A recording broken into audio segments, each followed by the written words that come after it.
Magandang araw ng Martes, mga moms! Nakapagluto na po ba kayo ng inyong panghapunan? Abay, kung hindi pa nga po, hayaan niyo akong i-share itong niluto kong ulam nung nakarang araw. Siguro nga po yung iba sa inyo ay nakita na ito sa mga dati kong reels at mga videos. Eto nga po't may niluto akong tortang pang-ulam. Whitebait na isda o yung mga maliliit na isdang dilis. At eto nga po, meron akong chinap na carrots, 2 piraso mga moms. Siyempre kahit simple lang yung ating pang-ulam mga moms, abay lagyan natin ng gulay. Huwag po yung kakalimutan. Eto nga po, chinap ko pa siya ng maliliit para saktong-saktong pang torta. Gumamit nga po pala ako ng 2 pirasong itlog. At eto mga moms, kung mapapansin nyo, meron na namang tagatulong ang nanay. Eto nga po't pinayagan ko na rin kasi gustong-gusto niya talagang bumiyak ng itlog tsaka mag-mix. Alam ko po kasi bilang isang nanay na sa mga batang katulad nito ng aking chikiting, curious na kasi masyado at parang lahat gustong subukan. O diba mga moms, kung narinig nyo, enjoy na enjoy siya. Abay nakikipag-agawan pa nga po at lahat na lang talaga gustong gawin.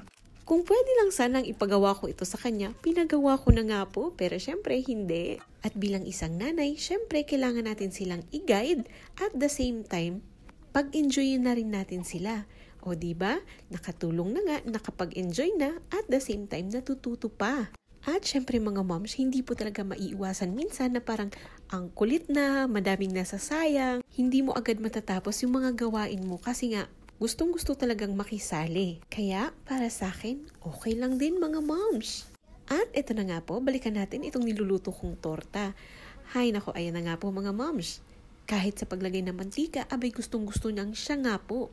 At sa mga ganyang mga bagay mga moms, alam niyo po bang pinapaalala ko sa kanya na kapag uminit na itong mantika, abay, may tendency na tumalsik at mapaso siya. Naalala ko nga po, nung nakaraan, abay natalsikan na siya, pero alam mo yung nasaktan siya, pero ang sabi lang sa akin, masakit daw, but it's okay. Kaya minsan, maganda din talagang ma-experience nila yung mapaso sila. At ito na nga po yung torta natin, nilagay na po namin, nakahormang bilog.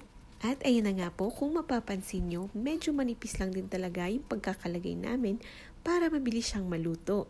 Pagkaraan ng ilang sandali, ayun na nga po at binaliktad ko. At eto na, meron na tayong finished product mga moms. Mapabata man o matanda, abay, gustong-gusto ito. Partneran na rin natin ng ketchup. Kaya tara mga moms, habang mainit pa, kain po tayo. At kung naisipan mong magluto nito, abay subukan na nga po. Napakasimple at madaling lutuin na klase ng ulam.